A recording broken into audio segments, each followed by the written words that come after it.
하나님 아버지 감사합니다. 주의 말씀을 삼가고자 합니다. 성령께서 감화하시옵소서.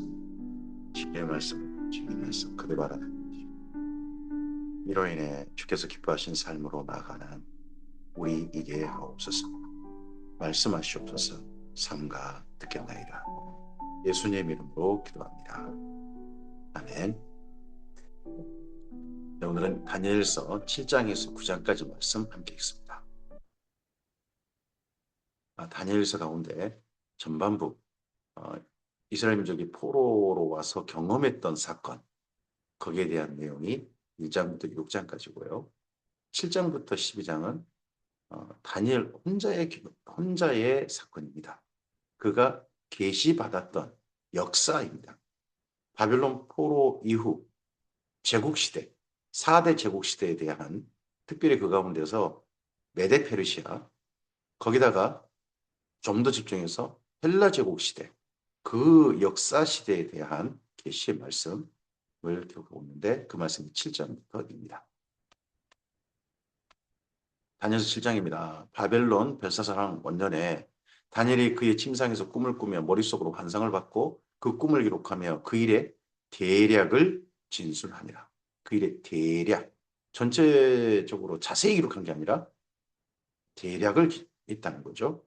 다니엘이 진술하여 이르되 내가 밤에 환상을 보았는데 하늘에 네 바람이 큰 바다로 몰려오더니 합니다. 다니엘은 그 환상 가운데 두 가지를 경험합니다. 하나는 본 게 있습니다. 또 하나는 들은 게 있습니다. 보고 들은 것을 기록하는 거죠.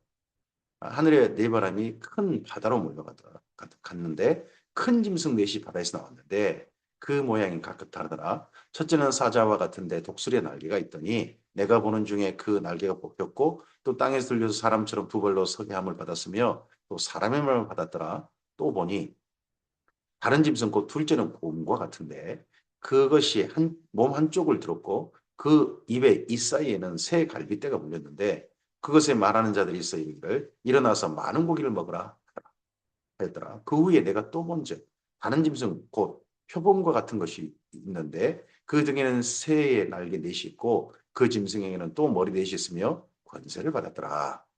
내가 밤의 환상 가운데 그 다음에 본 넷째 짐승은 무섭고 놀라우며 또 매우 강하며 또 새로 된 큰 이가 있어서 먹고 부서뜨리고 그 나머지를 발로 밟았으며 이 짐승은 전에 다른 모든 짐승과 다르고 또 열 뿔이 있더라.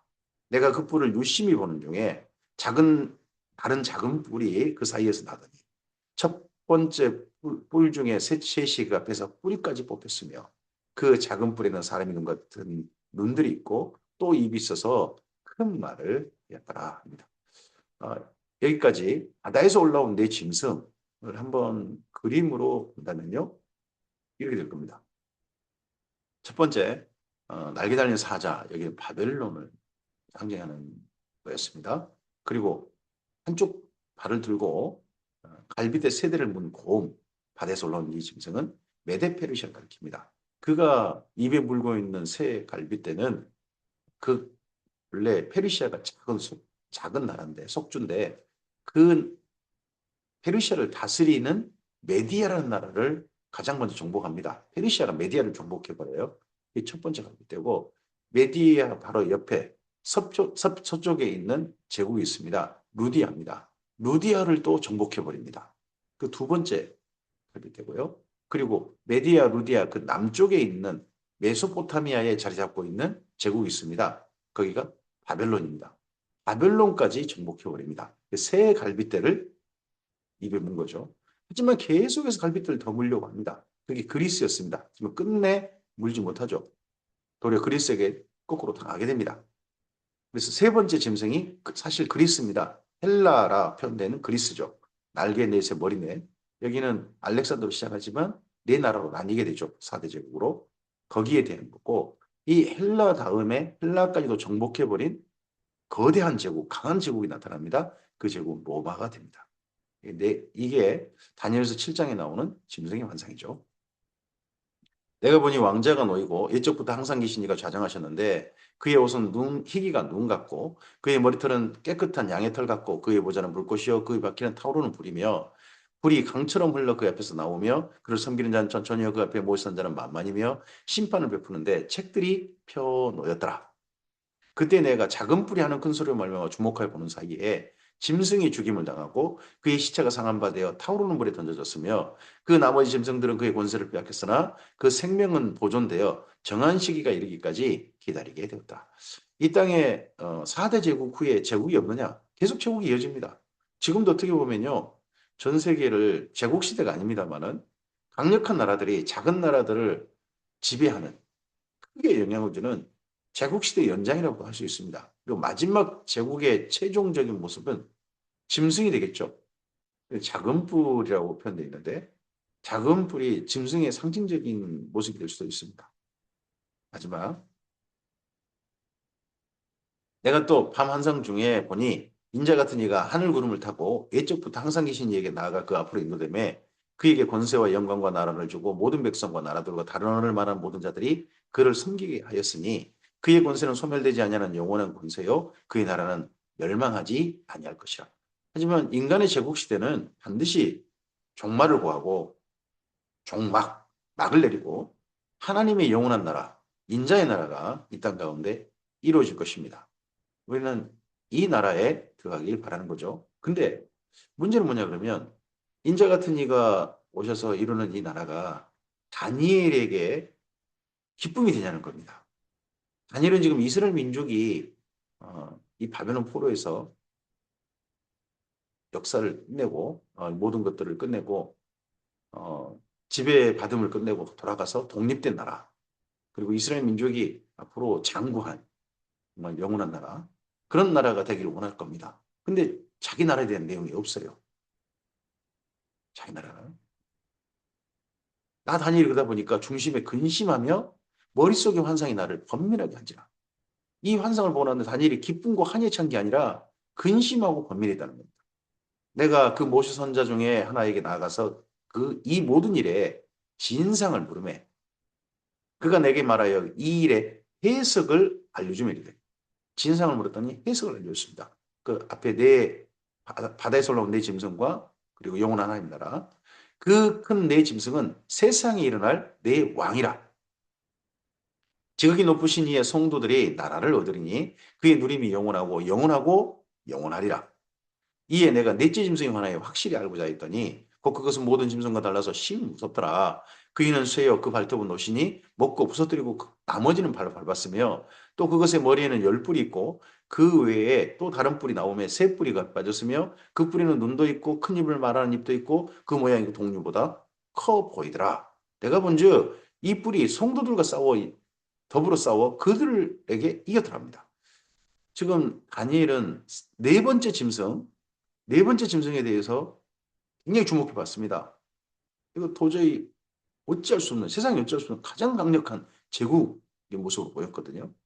사실 이 강력한 나라가 천년을 가지 않습니까? 이 이후의 제국 시대를. 앞서서 바벨론은 겨우 한 80년 간 거고, 그리고 메데 페르시아는 200년 간 거고, 그리고 헬라는 한 300년 가지 않습니까? 근데 그보다 더한 나라, 더 강력한 나라가 로마고, 로마는 천년을 가죠. 근데 지금 현재 어떻게 보면 로마 제국에 그게 주목해 봤는데, 로마 제국은 너무 멀어요. 이스라엘 민족이 또 당할 일은 사실 그 앞에 헬라 제국 때 큰 일을 겪게 됩니다. 어찌든지 내가 본즉 이 뿔이 성도들과 더불어 싸워 이겼더라. 하나님의 성도들보다도 더 강력하더라. 옛적부터 항상 계신 이가 와서 즉이 높으신 이의 성도들을 위하여 원한을 풀어주셨고 때가 이름에 성도들이 나라를 얻었더라. 성도들이 나라를 얻었더라. 이게 천사 해석입니다. 이스라엘 민족이 나라를 얻다가 아니죠. 성도들이 나라를 얻었더라. 오신 자가 이처럼 이르되 넷째 짐승은 곧 땅의 넷째 나라인데 이는 다른 나라들과 달라서 온 천하를 삼키고 밟아 부서뜨릴 것이고 그 열불은 그 나라에서 일어날 열왕이요 그 후에 또 하나가 일어나리니 그는 먼저 있던 자들과 다르고 또 새 왕을 복종시킬 것입니다. 이건 전부 다 로마 제국에 관한 내용인 거죠. 이 내용이 일부 요한계시록에 있습니다. 그가 장차 지극히 높으신 이를 말로 대적하며 또 지극히 높으신 이의 성도를 기록할 것이며 그가 또 때와 법을 고치고자 할 것이며 성도들은 그의 손에 붙임받아요. 한 때와 두 때와 반 때를 지내리라. 3년 반, 한 때, 두 때, 반 때. 이 내용이 나중에 요한계시록으로 이어져 가게 됩니다. 이 한 때, 두 때, 반 때가 뭐냐는 거죠. 한 때, 두 때, 반 때. 이거 그냥 시간으로 하면 3년 반이 돼요. 근데 한 때, 두 때, 반 때가 나중에 이스라엘 민족에게 중요한 이미지가 됩니다. 상징적인 말이 돼요. 한 때, 두 때, 반 때, 뭐 3년 반, 1260일, 42개월, 그러면 딱 있으면 한 가지를 떠올립니다. 예루살렘의 이방인들이 발로 밟고 다니면서 예루살렘 성전에다가 거짓된 것을 세워가지고 마음껏 유린하는 때를 가리켜서 한 때, 두 때, 반 때. 다른 말로 그들이 이제 이걸 관용적 표현 다른 말로 하는 거죠. 그게 이방인의 때입니다.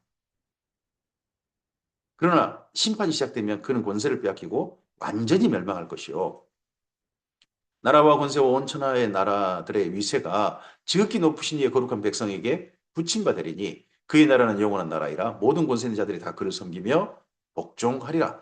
이 말이 이에 그친지라. 그 말이 이에 그친지라. 근데 여기까지 말 가운데 이스라엘의 언급이 없어요. 지금 다니엘은 이스라엘의 이 제국 시대에 우리나라, 우리 민족은 우리나라 어떻게 되는가? 근데 거기에 대한 언급이 없단 말이죠. 그러니까 나 다니엘은 중심에 범민하였으며 내 얼굴빛이 변하였으나 내가 이 일을 마음에 간직했다는 겁니다. 이 환상과 계시의 말씀 해석을 듣고 난 다음에 다니엘의 마음에 기쁨이 넘치고 소망이 생기고 그런 게 아니죠. 자기 민족이 지금 사라졌어요. 다니엘서 8장입니다. 나 다니엘에게 처음 나타난 환상 이후 처음 나타난 환상은 바로 거기 바다에서 올라온 내 짐승이죠. 그 후에 벨사상 3년에 다시 한 환상이 나타납니다. 앞서서 7장의 환상은 벨사살 왕 원년이었습니다. 원년. 이때는 벨사살 왕 3년, 3년 후준 거죠. 다시 다른 환상 나타나니라. 내가 환상을 보았는데 내가 그것을 볼 때 내 몸은 엘람 지방 수산성에 있었고 내가 환상을 보기에는 을레 강변에서입니다. 다니엘이 많은 환상을 보고 천사를 만나고 하는 장면들이 강변에서 많습니다. 그리고 에스겔서에서도 에스겔이 하나님을 뵙고 하나님께 그룹을 타고 오시고 하는 것도 강변에서가 있습니다. 이 강변이 이스라엘 민족의 바벨론 포로 때 중요한 모임 장소가 됩니다. 그 모임 때 또 하나님께 기도하는 모임을 갖습니다. 그러다 보니까 강변을 이스라엘 민족은 그들이 정기적으로 모인 강변을 기도처라고 부릅니다. 신약성경에까지 이어지죠. 신약성경에 바울이 빌립보를 방문했을 때 빌립보에 기도처를 갔더니 거기서 루디아를 만났다는 겁니다. 내가 눈을 들어본즉 강가에 두 뿔 가진 순양이 섰는데 그 두 뿔이 다 길었으며 그 중에 한 뿔은 다른 뿔보다 길었고 그 긴 것은 나중에 난 것이었습니다. 내가 본즉 그 순양이 서쪽과 북쪽과 남쪽을 향하여 받으나 그것을 당할 짐승이 하나도 없고 그 손에 구할 자가 없으므로 그것이 원하는 대로 행하고 강하여졌답니다. 첫 번째 난 뿔은 고레스입니다. 고레스 가문이에요. 근데 고레스 가문은 짧아요. 근데 그 다음에 다리우스 이스타페스 가문. 그 가문이 결국 페르시아를 다스립니다. 긴 뿔입니다. 두 뿔 가진 순양인 거죠. 이가 서쪽, 북쪽, 남쪽을 향해 받았는데 당할 짐승도 없었다. 강력한 제국을 만드는 거죠. 앞서서 바벨론의 영역은 뭐 거기 메소포타미아하고 그리고 가나안 땅 뭐 그런 정도까지 영역이잖아요. 근데 거기 바벨론 땅 영역뿐만 아니라 그의 메데 페르시아 영역까지 어마어마한 땅을 자기 나라로 만들어버린 제국, 그 제국이 바로 메데 페르시아 이 나라죠. 내가 생각할 때 한 순념소가 서쪽으로부터 와서 온 주민의 두루다니며 땅에 닿지 아니하며 그 염소의 노는 사이에는 현저한 뿔이 있더라. 그것이 두 뿔 가진 순양, 곧 내가 본 바 강가에 있었던 양에게로 나아가되 분노한 힘으로 그것에게 달려갔습니다. 서쪽에서 한 순념소, 여기가 그리스가 되죠. 내가 먼저 그것이 순양이로 가까이 나아가서는 더욱 성내게 그 순양을 쳐서 그 두 뿔을 꺾거나 순양에게는 그걸 대적할 힘이 없으므로 그것이 순양을 땅에 엎드러뜨리고 짓밟았으나 순양을 그 손에서 벗어나게 할 자가 없었더라. 순양이 마침내 순염소에게 정복당해 버립니다. 거대한 나라 페르시아가 황제가 쫓기다가 마침내 항복하게 돼버리는 거죠. 그래서 알렉산드리아에서 그리스의 헬라의 알렉산드리아에서 메데 페르시아가 정복당합니다. 순념사가 스스로 심히 강대하여 가더니 강성할 때에 그 큰 뿔이 꺾이고 그 대신에 현저한 뿔 넷이 하늘 사방을 향했다. 알렉산더가 젊은 날에 죽죠. 그러고 난 다음에 그 거대한 땅이 알렉산더의 네 장군에 의해서 땅이 나뉘게 됩니다. 그 중에 한 뿔에서 또 작은 뿔 하나가 나서 그 중에 한 뿔, 그 네 뿔 중에 한 뿔에서 작은 뿔 하나가 나서 남쪽과 동쪽과 또 영원한 땅을 향하여 힘이 커졌답니다. 이 한 뿔은 안티오코스라는 뿔입니다. 거기에 또 작은 한 뿔은 셀류코스라고 하는 뿔입니다. 안티오코스를 셀류코스가 정복해버리죠. 먹어버립니다. 그래가지고 그 셀류코스 왕조가 뭐 남쪽, 동쪽, 영어로운 땅은 이스라엘 민족이 한 곳밖에 없습니다. 거기가 예루살렘입니다. 가나안 땅입니다. 거기까지도 영향을 주게 된다는 겁니다. 지금 여기 다니엘은 저쪽 네 번째 짐승, 앞서 네 번째 짐승에 주목해 봤습니다만 사실 이스라엘 민족이 큰 어려운 일은 정말 심각한, 정말 중요한 일은 도리어 메데 페르시아에 있다는 겁니다. 이스라엘 민족 관련된 사건은. 그리고 그 다음에 메데 페르시아고 그 다음에 이어질 사건이 뭡니까? 바로 헬라 제국 때 끔찍한 사건을 경험하게 될 것이다 하는 것이 하나님의 말씀인 거죠. 이 그림이 이런 거죠.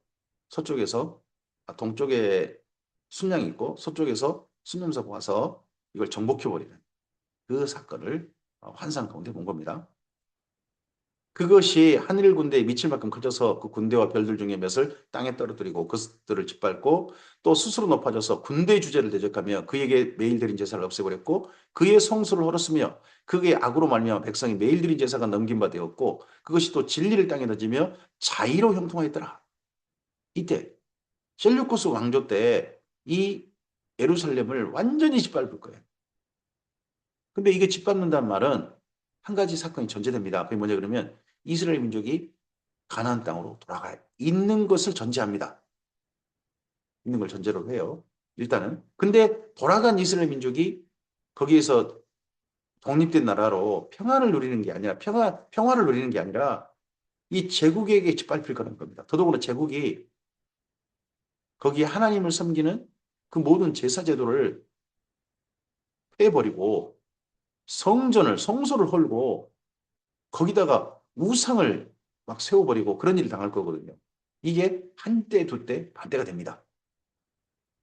내가 든지 한 거룩한 이가 말하더니 다른 거룩한 이가 그 말한 이에게 묻되 환상에 나타난 바 매일 드린 제사와 망하게 하는 죄악에 대한 일과 성소와 백성이 내준 바 되며 짓밟힐 일이 어느 때까지 이르고 하매 그가 내게 이르되 2300주야까지니 그때의 성소가 정결하게 되리라 하였느니라.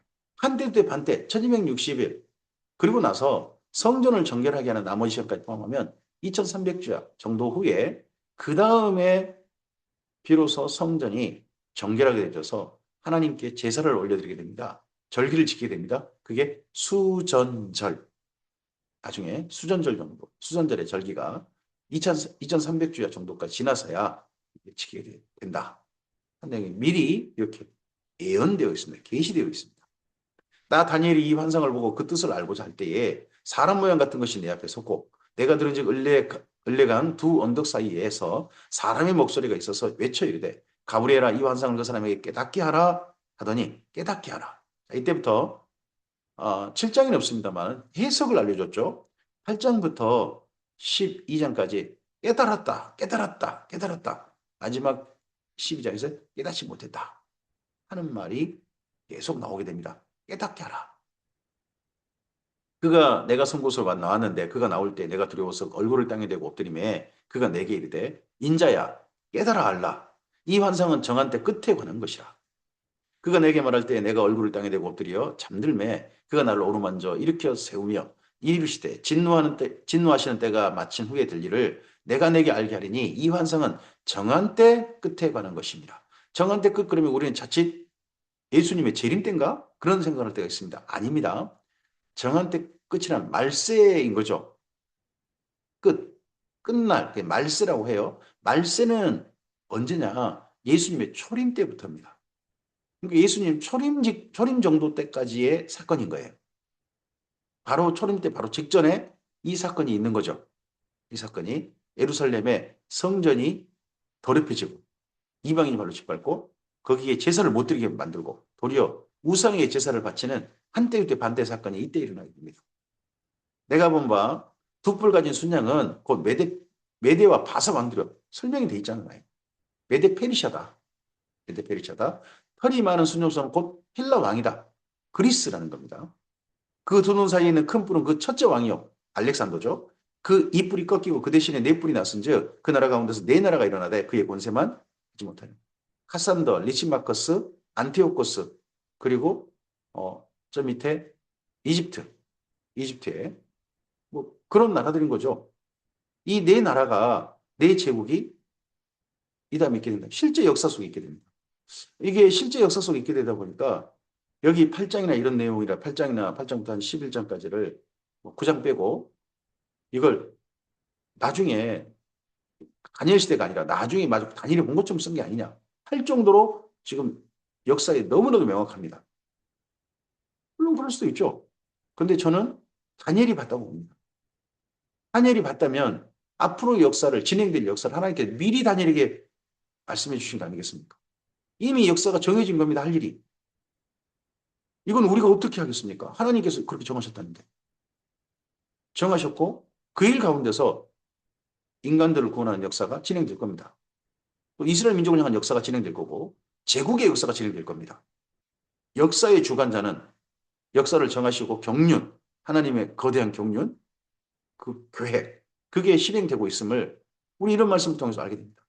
지금 현재 역사들, 미국이, 러시아가, 중국이 막 그냥 기세등등한다고 해서 이스라엘이, 이란이 뭐 전쟁한다고 해가지고 우리 괴롭죠. 하지만 그 모든 것들은 하나님이 정하신 역사 속에서 진행되고 있는 것이다 하는 것도 우리가 한편은 받아들여야 됩니다. 이 네 나라 마지막 때에 반역자들이 가득할 즈음에 한 왕이 일어나리니 그 얼굴은 뻔뻔하며 속임수에 능하며 그 권세가 강할 것이나 자기의 힘으로 말미암은 것이 아니며 그가 장차 놀랍게 파괴 행위를 하고 자의로 행하며 형통하며 강한 자들과 거룩한 백성을 멸하리라.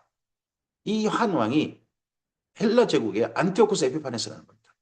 여기 내용 이제 10장과 11장에서 자세하게 좀 더 자세하게 하나님께서 계시해 주십니다. 그가 깨를 베풀어 제 손으로 속임수를 행하고 마음으로 스스로 큰 체하며 또 평화로운 때 많은 무리를 멸하며 또 스스로 서서 만왕의 왕을 대적할 것이나 그가 사람의 손으로 말미암지 않고 깨지리라. 이미 말한 바 주야에 관한 환상은 확실하니 너는 이 환상을 간직하라. 이는 여러 날 후에 일임이라 하더라. 다니엘로서는 여러 날 후죠. 근데 우리로서는 과거 일입니다. 이미 실현된 일입니다. 역사 속에 성취된 일입니다. 이 말씀대로 성취되었는가를 보는 거죠. 우리는. 성취되었다면 오늘 현재 세상을 향하신 하나님의 경영하심, 정하심도 그대로 성취될 줄 믿습니다. 그리고 예수님의 다시 오심도 하나님의 사건으로서 반드시 성취될 것입니다. 그런 가운데서 주님의 백성은 어떤 포지션을 가질 것이고 주님의 그 역사 속에서 어떤 사람으로서 살 것인가 하는 것들을 우리 자신에 대해서 한번 생각을 해봐야 됩니다. 이에 나 다니엘이 지쳐서 여러 날을 앓다가 일어나서 왕의 일을 보았느니라. 내가 그 환상으로 말미암아 놀랐고 그 뜻을 깨닫는 사람도 없었다고 합니다. 그럼 다니엘이 이 환상을 다른 사람들한테 조금 말을 해봤는지도 모르겠습니다. 현재는 깨닫지 못했다. 다니엘 9장입니다. 그래서 다니엘에게 지금 없는 게 뭡니까? 이야기 안 되고 있는 게 다니엘에 관심이 있는데 이스라엘 민족입니다. 이스라엘 민족은 어떻게 되는데요? 이스라엘 민족은 어떻게 되는데요? 앞서서 이제 8장에 약간 짐작은 됩니다. 우리 민족이 가나안으로 돌아가는 건 맞는가? 돌아가는 건가? 근데 그 돌아간다는 거에 대한 분명한 다니엘에게 깨닫게 하신 사건이 있습니다. 이건 계시해 주신 게 아닙니다. 다니엘이 역사적 사건 가운데 하나님의 말씀을 읽다 깨달은 사건입니다. 메대 족속 아하수르의 아들 다리오가 갈대아 나라 왕으로 세움받던 첫 해, 곧 그 통치 원전에 나 다니엘이 책을 통해서 여호와께서 말씀으로 말미암아 예레미야에 알려주신 그 연수를 깨달았나니 곧 예루살렘의 항폐함이 70년 만에 그치리라 하신 것입니다. 이때 정도가 다니엘이 자기가 포로로 잡혀온 지가 70년이 거의 찼을 때일 겁니다. 다니엘이 1차 포로로 잡혀오죠.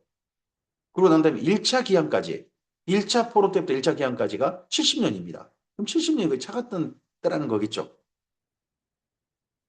이때가 언제냐? 갑자기 바벨론 나라가 그 거대한 제국이 승승장구할 것 같은 역사가 오래갈 것 같은 그 나라가 갑자기 망해버려요. 메데 페르시아에 의해서. 그래서 메데 페르시아의 그 중에서 아마도 고레스의 외삼촌 같은데 아수르의 아들 다리오가 여기 이쪽을 바벨론 제국이 갈대아 나라 거기에 통치자가 된 거죠. 그때 정도의 연수를 깨닫다. 내가 금식하며 베옷을 입고 죄를 덮어쓰고 주 하나님께 기도하며 간구하기를 결심하고 내 하나님 여호와께 기도하며 자복하여 이르기를. 이때부터 다니엘의 기도가 시작됩니다. 결심하고 무슨 기도입니까? 이스라엘 민족의 포로 귀환과 앞에 선지자들의 말 통해서 예언하신 말씀, 그 말씀을 성취를 해 주시라 하는 그 기도와 그리고 예루살렘 성전의 다시 중건, 재건 이 사건에 대한 하나님께 기도 올림, 간구의 내용이 됩니다. 크시고 두려워할 주 하나님, 주를 사랑하고 주의 계명을 지킨 자를 위하여 언약을 지키시고 그에게 인자를 베푸시는 이시여. 우리는 이미 범죄하여 패역하며 행악하며 반역하여 주의 법도와 규례를 떠나싸우며 우리가 또 주의 종 선지자들이 주의 이름으로 우리의 왕들과 우리의 고관들과 조상들과 우리 온 국민에게 말씀하신 것을 듣지 아니하였나이다. 주여, 공의는 주께로 돌아가고 수치는 우리 얼굴로 돌아오미 오는 것 같아서 유다 사람들과 예루살렘 거민들과 이스라엘에 가까운 곳에 있는 자들이나 먼 곳에 있는 자들이 다 주께서 쫓아내신 각국에서 수치를 당하였사오니 이는 그들이 주께 범죄하였음이니이다.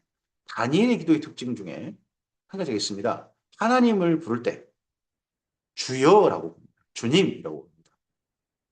여호와라는 성호를 사용하지 않죠.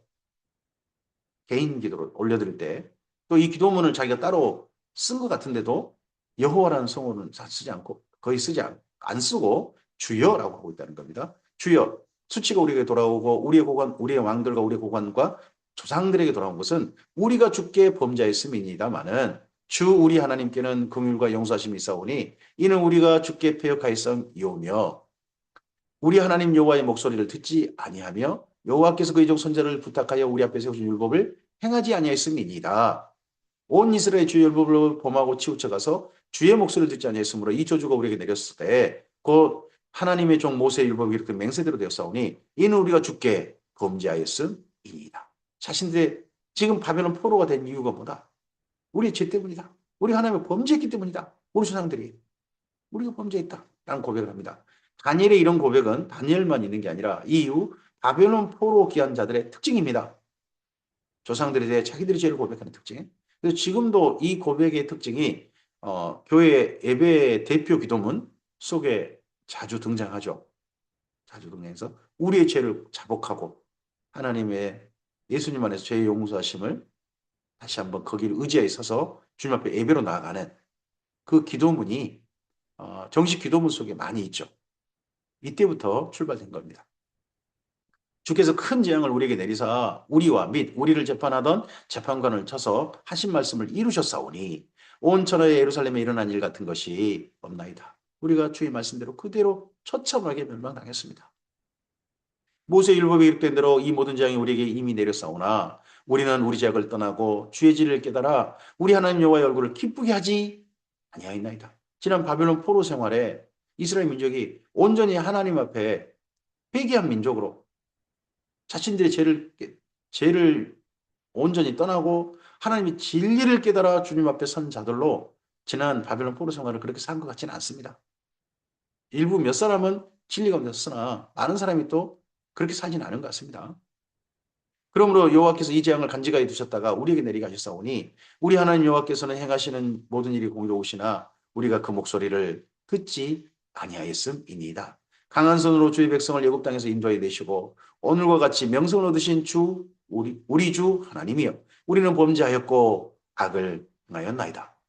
주여 여기까지 이제 자신의 죄를 고백하고서 자복하고서 그리고 하나님께 소원을 알려드립니다. 주여 구하옵나니 주는 주의 공의를 따라서 주의 분노를 주의 성 예루살렘 주의 거룩한 산에서 떠나게 하옵소서. 이제 예루살렘에 하나님의 분노와 진노가 떠난 하나님의 자비와 긍휼을 힘입는 곳이 되게 해주시옵소서. 이는 우리의 죄와 우리 조상의 죄악으로 말미암아 예루살렘과 주의 백성이 사면에 있는 자들에게 수치를 당함이니이다. 그러한 즉 우리 하나님이여 지금 주의 종의 기도와 간구를 들으시고 주를 위하여 주의 얼굴빛을 주의 황폐한 성소에 비추시옵소서. 다시 주의 빛을 성소에 비추어 주시옵소서. 그 말은 지금 도리에 돌아 남지 않고 무너져 버린 그 성전, 그 성전이 예루살렘이 다시 재건되게 중건되게 시옵소서 하여 주시옵소서 하는 기도죠. 나의 하나님의 귀를 기울여 들으시며 눈을 떠서 우리 황폐한 상황과 주의 이름을 일컬음을 보는 일컫는 성을 보옵소서. 어디를? 예루살렘을 보아주시옵소서. 우리가 주 앞에 간구하는 것은 우리의 공의를 의지하여 하는 것이 아니요 주의 큰 긍휼을 의지하여 함이니이다. 뭐 이스라엘 민족이 바벨론 포로 들어서 내세울 게 뭐가 있겠습니까? 오직 하나님의 긍휼, 말씀대로 역사 속에 그때 실현하셨고